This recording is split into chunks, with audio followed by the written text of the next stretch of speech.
Hey, y'all. Did it again. Wait till 10 o'clock at night, but it's because I'm supporting my folks, and there's one live right after another. And Dana just went on right now, so. But anyway, that's not a bad thing. Okay, going back, the mother was talking to Kit, and I think the last thing I read was, it's a cruel thing to keep the dear child shut up there. I don't wonder that the old gentleman wants to keep it from you. He don't think it's cruel, bless you, said Kit, and don't mean it to be so, or he wouldn't do it. I do consider, Mother, that he wouldn't do it for all the gold and silver in the world. No, that he wouldn't. I know him better than that. Then what does he do it for, and why does he keep it so close from you? Close from you? Or maybe closed. I don't know, said Mrs. Nubbles. That I don't know, returned her son. If he hadn't tried to keep it so close, though, I guess close to his heart. Shut up. I should never have found out, for it was his getting me away at night and sending me off so much earlier than he used to that first made me curious to know what was going on. Hark, what's that? It's only somebody outside. It's somebody crossing over here, said Kit, standing up to listen, and coming very fast, too. He can't have gone out after I left, and the house caught fire. Mother! The boy stood for a moment really bereft by the apprehension he had conjured up of the power to move. The footsteps drew nearer, the door was opened with a hasty hand, and the child herself, pale and breathless and hastily wrapped in a few disordered garments, hurried into the room. Miss Nellie, what is the matter? Cried mother and son together. I must not stay a moment, she returned. Grandfather has been taken very ill. I found him in a fit upon the floor. I'll run for a doctor, said Kit, seizing his brimless hat. I'll be there directly. No, cried Nell. There is one there. You're not wanted. You must never come near us any more. What? Roared Kit. Never again, said the child. Don't ask me why, for I don't know. Pray don't ask me why. Pray don't be sorry. Pray don't be vexed with me. I have nothing to do with it, indeed. Kit looked at her with his eyes stretched wide and opened, and shut his mouth a great many times, but couldn't get out one word. He complains and raves of you, said the child. I don't know what you have done, but I hope it's nothing very bad. I? Done? Roared Kit. He cried that you're the cause of all his misery, returned the child with tearful eyes. He screamed and called for you. They say you must not come near him or he will die. You must not return to us any more. I came to tell you I thought it would be better that I should come than somebody quite strange. Oh, Kit, what have you done? You in whom I trusted so much, and who were almost the only friend I had. The unfortunate Kit looked at his young mistress harder and harder, and with eyes growing wider and wider, but was perfectly motionless and silent. I've brought his money for the week, said the child, looking to the woman and laying it on the table, and a little more, for he was always good and kind to me. I hope he will be sorry and do well somewhere else and not take this to heart too much. It grieves me very much to part with him like this, but there is no help. It must be done. Good night. With a tear streaming down her face and her slight figure trembling with the agitation of the scene she had left, the shock she had received, the errand she had just discharged, and 1,000 painful and affectionate feelings, the child hastened to the door and disappeared as rapidly as she had come. The poor woman, who had no cause to doubt her son, but every reason for relying on his honesty and truth was staggered, notwithstanding by his not having advanced one word in his defense. Visions of gallantry, knavery, robbery, and of the nightly absences from home for which he had accounted so strangely, having been occasioned by some unlawful pursuit, flocked into her brain and rendered her afraid to question him. She rocked herself upon a chair, wringing her hands and weeping bitterly, but Kit made no attempt to comfort her and remained quite bewildered. The baby in the cradle woke up and cried. The boy in the clothes basket fell over on his back with the basket upon him, and was seen no more. The mother wept louder yet and rocked faster, but Kit, insensible to all the din and tumult, remained in a state of utter stupefaction. That was all I had left to finish that chapter. That was the end of 10. Chapter 11. Quiet and solitude were destined to hold uninterrupted rule no longer beneath the roof that sheltered the child. Next morning the old man was in a raging fever, accompanied with delirium, and sinking under the influence of his disorder. He laid for weeks in imminent peril of his life. There was watching enough now, but it was the watching of strangers, who made a greedy trade of it, and who, in the intervals in their attendance upon the sick man, huddled together with a ghastly good fellowship, and ate and drank and made merry, for disease and death were their ordinary household gods. Yet in all the hurry and crowding of such a time, the child was more alone than she had ever been before. Alone in spirit, alone in her devotion to him who was wasting away upon his burning bed, alone in her unfeigned sorrow and her unpurchased sympathy. Day after day and night after night found her still by the pillow of the unconscious sufferer, still anticipating his every want, still listening to those repetitions of her name, and those anxieties and cares for her which were ever uppermost among his feverish wanderings. The house was no longer theirs. Even the sick chamber seemed to be retained on the uncertain tenure of Mr. Quelp's favor. The old man's illness had not lasted many days, when he took formal possession of the premises and all upon them, in virtue of certain legal powers to that effect, which few understood and none presumed to call in question. This important step secured, with the assistance of a man of law whom he brought with him for the purpose, the dwarf proceeded to establish himself and his coadjutor in the house, as an assertion of his claim against all comers, and then set about making his quarters comfortable after his own fashion. To this end, Mr. Quelp encamped in the back parlor, having first put an effectual stop to any further business by shutting up the shop. Having looked out from among the old furniture the handsomest and most commodious chair he could possibly find, which he reserved for his own use, and an especially hideous and uncomfortable one which he considerately appropriated to the accommodation of his friend, he caused them to be carried into this room, and took up his position in great state. The apartment was very far removed from the old man's chamber, but Mr. Quelp deemed it prudent, as a precaution against infection from fever, and a means of wholesome fumigation, not only to smoke himself without cessation, but to insist upon it that his legal friend did the like.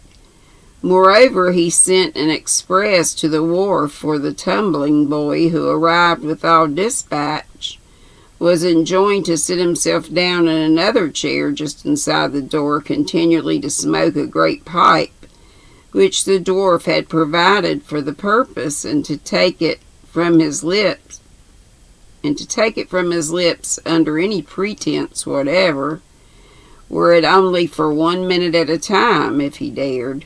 These arrangements completed, Mr. Quilp looked around him with a chuckling satisfaction and remarked that he called that comfort. The legal gentleman, whose melodious name was Brass, might have called it comfort also, but for two drawbacks. One was that he could by no exertion sit easy in his chair, the seat of which was very hard, angular, slippery, and sloping. The other, that tobacco smoke always caused him great internal discomposure and annoyance.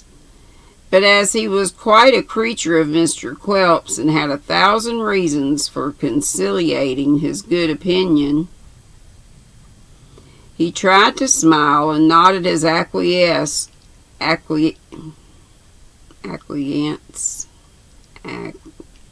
Can't say it. With the best grace he could assume. This Brass was an attorney of no very good repute. From Bevis Marks in the city of London, he was a tall, meagre man, with a nose like a wen, W-E-N, a protruding forehead, retreating eyes, and hair of a deep red. He wore a long black surtout, reaching nearly to his ankles, short black trousers, high shoes, and cotton stockings of bluish gray. He had a cringing manner, but a very harsh voice, and his blandest smiles were so extremely forbidding that to have had his company under the least repulsive circumstances, one would have wished him to be out of temper that he might only scowl.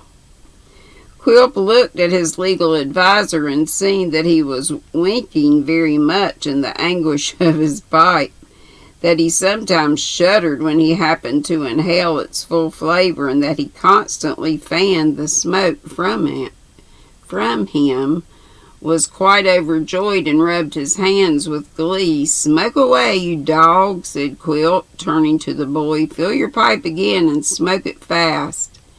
Down to the last whiff, or I'll put the sealing waxed end of it in the fire and rub it red hot upon your tongue."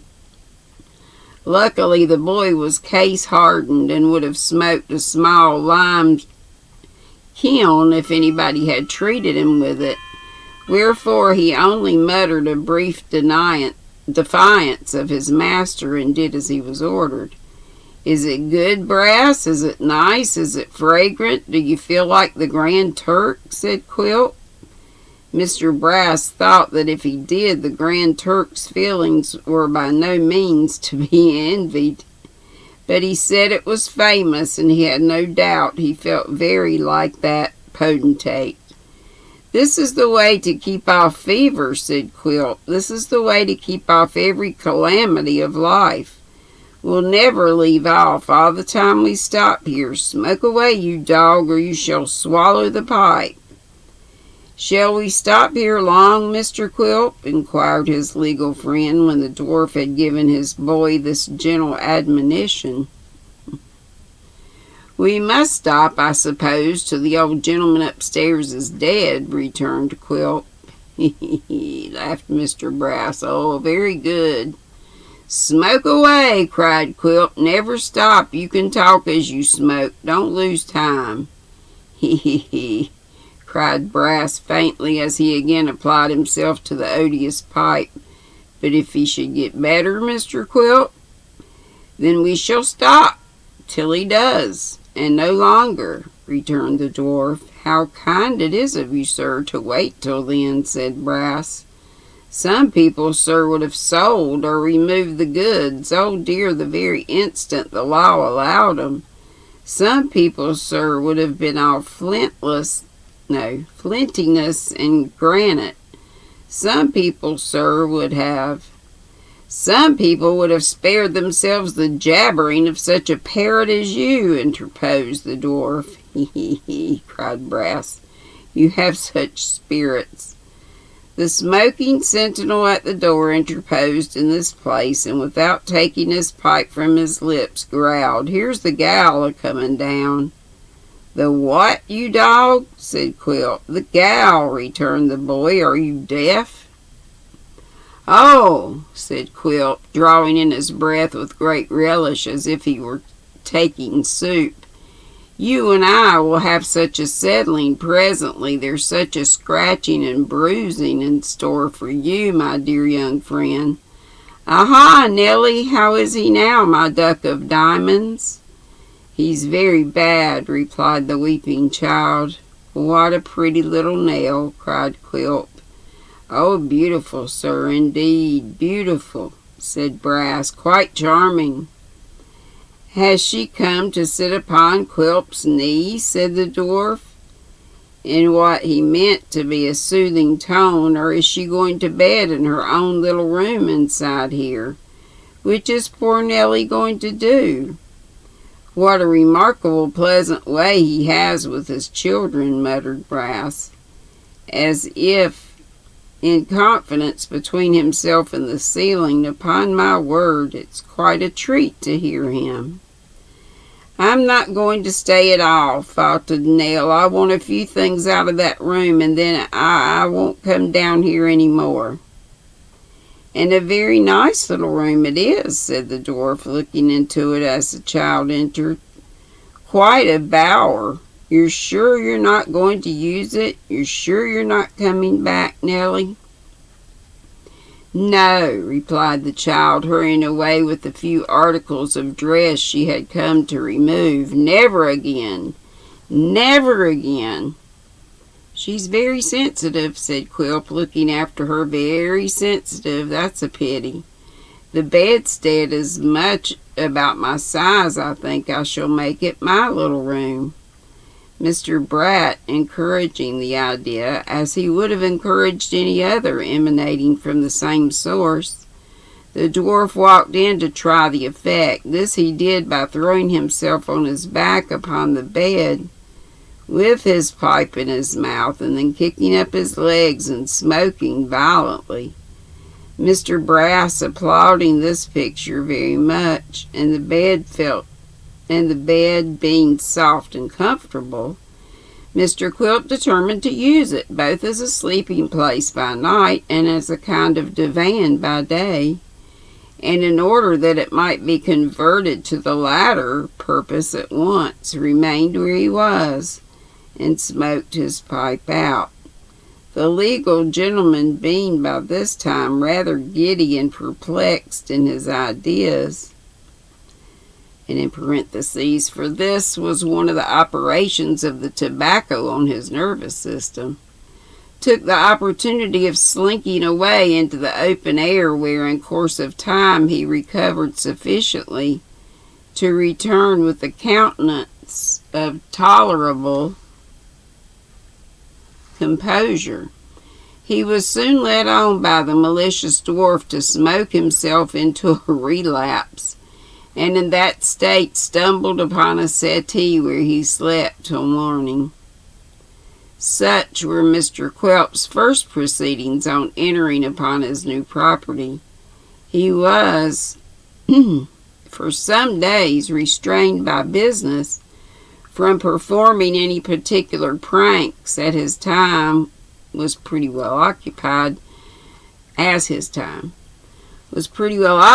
between taking, with the assistance of Mr. Brass, a minute inventory of all the goods in the place, and going abroad upon his other concerns which happily engaged him for several hours at a time. His avarice and caution being now thoroughly awakened, however, he was never absent from the house one night, and his eagerness for some termination, good or bad, to the old man's disorder, increasing rapidly as the time passed by, soon began to vent itself in open murmurs and exclamations of impatience. Nell shrank timidly from all the dwarf's advances towards conversation, and fled from the very sound of his voice. Nor were the lawyer's smiles less terrible to her than Quilp's grimaces. She lived in in such continual dread and apprehension of meeting one or other of them on the stairs or in the passages if she stirred from her grandfather's chamber, that she seldom left it for a moment until late at night, when the silence encouraged her to venture forth and breathe the purer air of some empty rooms. One night she had stolen to her usual window and was sitting there very sorrowfully, for the old man had been worse that day, when she thought she heard her name pronounced by a voice in the street. Looking down, she recognized Kit, whose endeavors to attract her attention had roused her from her sad reflections. "Miss Nell," said the boy in a low voice. "Yes," replied the child, doubtful whether she ought to hold any communication with the supposed culprit, but inclining to her old favorite still. "What do you want?" "I have wanted to say a word to you for a long time," the boy replied, "but the people below have driven me away and wouldn't let me see you. You don't believe, I hope you don't really believe, that I deserve to be cast off as I have been, do you, miss?" "I must believe it," returned the child, "or why would grandfather have been so angry with you?" "I don't know," replied Kit. "I'm sure I never deserved it from him, nor from you. I can say that with a true and honest heart anyway. And then to be driven from the door when I only came to ask how the old master was." "They never told me that," said the child, "and I didn't know it indeed. I wouldn't have had them do it for the world." "Thank ye, miss," returned Kit. "It's comfortable to hear you say that." "Oh, okay." "I said I never would believe that it was your doing." "That was right," said the child eagerly. "Miss Nell," cried the boy, coming under the window and speaking in a lower tone, "there are new masters downstairs. It's a change for you." "It is indeed," replied the child. "And so it will be for him when he gets better," said the boy, pointing towards the sick room. "If he ever does," added the child, unable to restrain her tears. "Oh, he'll do that," said Kit. "I'm sure he will. You mustn't be cast down, Miss Nell. Now don't be, pray." These words of encouragement and consolation were few and roughly said, but they affected the child and made her, for the moment, weep the more. "He'll be sure to get better now," said the boy anxiously, if you don't give way to low spirits and turn ill yourself, which would make him worse and throw him back just as he was recovering. When he does, say a kind word for me, Miss Nell." "They tell me I must not even mention your name to him for a long, long time," rejoined the child. "I dare not, even if I might. What good would a kind word do? What good would a kind word do you, Kit? We shall be very poor. We shall scarcely have bread to eat." "It's not that I may be taken back," said the boy, "that I ask the favor of you. It isn't for the sake of food and wages that I've been waiting about so long in hopes to see you. Don't think that I'd come in a time of trouble to talk of such things as them." The child looked gratefully and kindly at him, but waited that he might speak again. "No, it's not that," said Kit, hesitating. "It is something very different from that. I haven't got much sense, I know, but if he could be brought to believe that I'd been a faithful servant to him, doing the best I could, and never meaning harm, perhaps he mightn't." Here Kit faltered so long that the child entreated him to speak out, and quickly, for it was very late and time to shut the window. Perhaps he mightn't think it over venturesome of me to say, well then, to say this, cried Kit with sudden boldness. This home is gone from you and him. Mother and I have got a poor one, but that's better than this with all these people here. And why not come there till he's had time to look about and find a better? The child did not speak. Kit, in the relief of having made his proposition, found his tongue loosened and spoke out in its favor with his utmost eloquence. You think, said the boy, that it's very small and inconvenient. So it is, but it's very clean. Perhaps you would think it would be noisy, but there's not a quieter court than ours in all the town. Don't be afraid of the children. The baby hardly ever cries, and the other one is very good. Besides, I'd mind 'em. They wouldn't vex you much, I'm sure. Do try, Miss Nell, do try. The little front room upstairs is very pleasant. You can see a piece of the church clock through the chimneys and almost tell the time. Mother says it would be just the thing for you, and so it would. And you'd have her to wait upon you both, and me, to run of errands. We don't mean money, bless you. You're not to think of that. Will you try him, Miss Nell? Only say you'll try him. Do try to make old master come and ask him. And ask him first, what have I done? Will you only promise that, Miss Nell? Before the child could reply to this earnest solicitation, the street door opened and Mr. Brass, thrusting out his night-capped head, called in a surly voice, "Who's there?" Kit immediately glided away, and Nell, closing the window softly, drew back into the room. Before Mr. Brass had repeated his inquiry many times, Mr. Quilp, also embellished with a nightcap, emerged from the same door and looked carefully up and down the street and up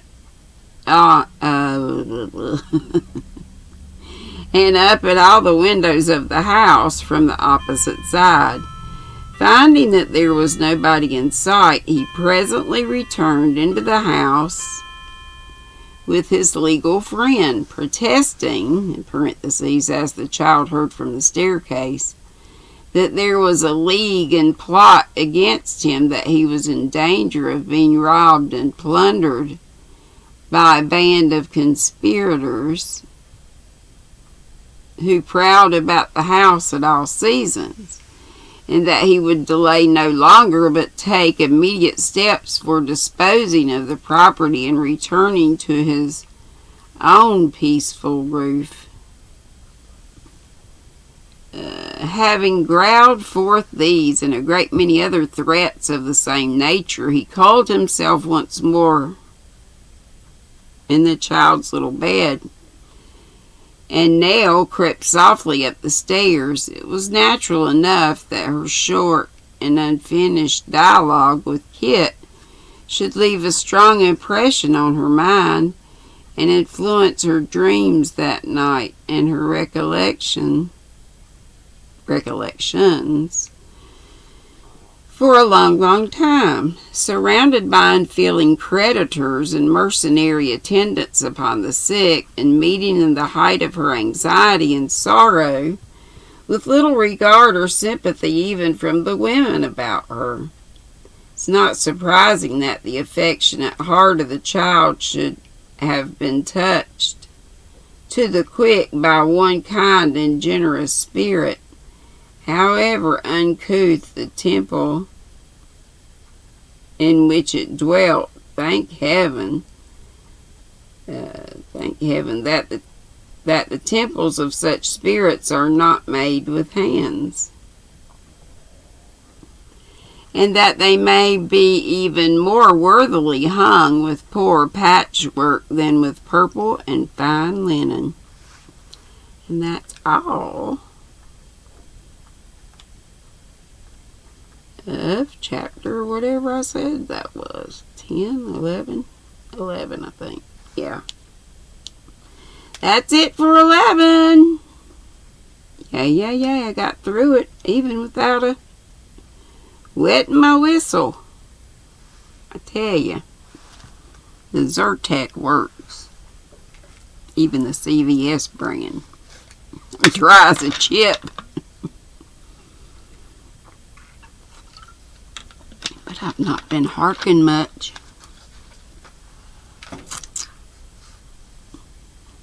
Get back on this. The do-rag is so slow coming. I hope it does some neat color pooling. I doubt it though. I didn't take any pains to try to get it to do so. And, Lord help. You know I gotta do the pocket full of posies, but I found this other thing. I showed y'all this and it's so easy. I'm using this Noro to do that. I want to do all the things. Love y'all. Be sweet, don't be ugly. Hope to see you tomorrow live at 5. Tea with me, GrannyDee. Good night.